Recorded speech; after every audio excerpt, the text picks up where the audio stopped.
बताएं वरुण, कौन सा शेयर चुना है आज आपने आपके बजट में सस्ता शेयर? देखिए अनिल जी, आज के आपके बजट में जो सस्ता शेयर है वो है विंध्या टेलीलिंक्स। देखिए इस कंपनी का कारोबार काफी अच्छा है और वैल्यूएशन बेहद ही सस्ते हैं। मैं आपको पूरी बताता हूं। सबसे पहले तो एमपी बिरला ग्रुप की फ्लैगशिप कंपनी है।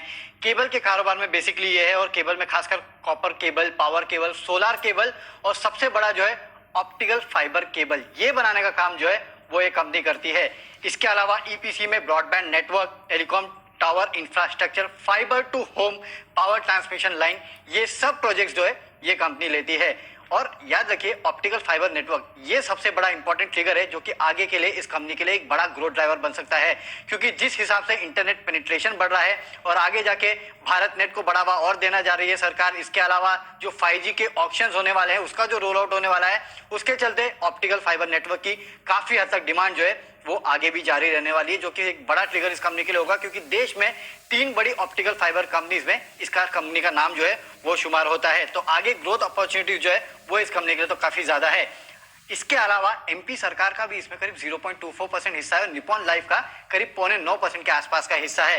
इस कंपनी के वैल्यूएशन अगर आप देखेंगे तो ट्रेलिंग प्राइस टू इक्विटी अगर आप देखेंगे पिछले 12 महीने का तो करीब 4.8 के आसपास आता है, और FY22 का पी देखेंगे तो करीब 3.5-4 के आसपास आता है। यानी कि पी के लिहाज से ये कंपनी काफी सस्ती नजर आती है। प्राइस टू बुक वैल्यू भी महज 0.9 का है। डेट करीब 650-700 करोड़ का है, लेकिन डेट टू इक्विटी अगर आप देखेंगे तो महज 0.3 के आसपास है।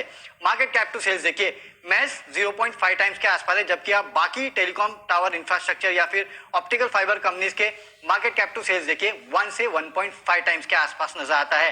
तो उस लिहाज से ये कंपनी काफी सस्ती नजर आती है। बिरला कॉर्प में भी इस कंपनी का 8.3% के आसपास हिस्सा है, और यूनिवर्सल केबल जो कि इसी ग्रुप की कंपनी है, उसमें भी करीब 24% के आसपास का हिस्सा जो है वो ये कंपनी रखती है। 52 वीक हाई नहीं, लाइफ हाई आप देखिए इस काउंटर का करीब 2000 के आसपास था। वहां से देखिए किस लेवल पे काउंटर ट्रेड कर रहा है। तो एक स्क्रीमिंग बाय है, अपने पोर्टफोलियो में रखने लायक स्टॉक है। अपॉर्चुनिटीज काफी ज्यादा है, वैल्यूएशन काफी सस्ते है। ओके सर, कैसे देखें इसको, क्योंकि टेलीकॉम सेक्टर से रिलेटेड कंपनी और जिस तरह से बोल रहे हैं लगता है कि बाजार ने अभी तक डिस्कवर नहीं करा है कि आगे किस तरह के मूव आ सकती है। आपकी क्या राय है? सबसे बढ़िया ये कि ये सही सेक्टर में है इस वक्त, और इस सेक्टर में जो ग्रोथ होने वाली है वो अमेजिंग है। तो सबसे बढ़िया चीज है कि इनके लिए बिजनेस आउटलुक बहुत स्ट्रांग है। डिजिटल इंडिया पर जो फोकस है और ऑप्टिक फाइबर की जिस तरह की डिमांड है, और अब आगे चलते 5G रोल आउट्स वगैरह जो सारे होने हैं, उसको देखते हुए विंध्या टेली के लिए बिजनेस की कहीं कोई कमी नहीं है जी। तो आराम से एक सबसे बड़ा प्लस पॉइंट है। दूसरा जो बड़ा प्लस पॉइंट है वैल्यूएशन। नो डाउट इसे होल्डिंग कंपनी के हिसाब से थोड़े डिस्काउंट्स मिलते हैं, क्योंकि इनकी जो होल्डिंग है 2 कंपनी में, एक तो बिरला कॉर्प में है और इसके साथ ही एक और यूनिवर्सल केबल्स में है। तो यहाँ 2 इनकी जो कंपनी में होल्डिंग है, उस वजह से थोड़ा सा डिस्काउंट मिलता है। लेकिन आप देखिए एक्सेप्ट एक डेट है, लेकिन उस डेट के सामने जो लगभग 680-90 करोड़ का डेट है, लेकिन फिर भी डेट इक्विटी रेशियो आपका 0.3 है। टेलीकॉम ऐसा सेक्टर है जहां बिना डेट के आप काम ही नहीं कर सकते। ये इंफ्रास्ट्रक्चर सेक्टर है एक तरह से, तो वहां डेट तो होनी है, लेकिन डेट इक्विटी रेशियो फिर भी बहुत मैनेज्ड है। प्राइस टू बुक वैल्यू 1 के नीचे है, यानी बुक वैल्यू से आपको सस्ता मिल रहा है। अगले साल का प्राइस मल्टीपल लेना चाहें तो 4 के पी मल्टीपल पर वो सस्ता है। अब इसमें कहीं गलत जाने की गुंजाइश नहीं है जी। तो ये उस लिहाज से मुझे लगता है कि एक अच्छा इन्वेस्टमेंट स्टॉक है। हाँ, ये वैसे इन्वेस्टर्स के लिए जिन्हें आराम से शांति से, क्योंकि ये साल में 4 दिन 5 दिन चलने वाले स्टॉक होते हैं। अचानक से जैसे 4-5 दिन बहुत चलेंगे, कोई फंड खरीदने आया तो, हाँ फंड से ज्यादा है निप्पॉन लाइफ जो है उसकी 8% से ज्यादा हिस्सेदारी है।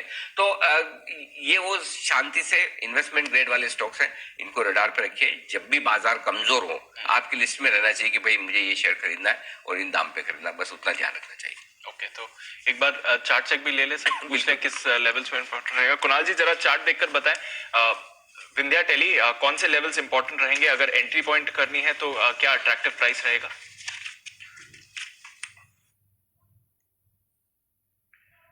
देखिए, सबसे पहली बात तो दीपांशु, चार्ट पर बहुत अच्छा कंसोलिडेशन पिछले कुछ हफ्तों में हुआ है और एक रेजिस्टेंस स्टैंड आउट करती है, और ये जो लेवल है ये 889-890 का है, 890 रुपए का स्तर है, जो इसके रिसेंट स्विंग हाइस भी हैं। तो जैसे ये स्टॉक 890 को पार करेगा, इसमें आपको एक बहुत बड़े मूव की पूरी संभावना दिखाई पड़ेगी। थोड़े धीमी गति से चलने वाला शेयर है, लेकिन 890 पार हुआ तो स्टॉक में 1200 तक कोई रेजिस्टेंस नहीं है। तो मेरी राय में 890 के ऊपर अग्रेसिवली बाय करना चाहिए, 1200 का लक्ष्य होगा। और जिन्होंने पहले की खरीद की हुई है उनको एक 750 रुपए के आसपास स्टॉप लॉस रखना चाहिए। ओके, तो ये है आपके लिए विंध्या टेली। आपके बजट में सस्ता शेयर, नजर रखिए आप इस काउंटर पर, नजर रखिए।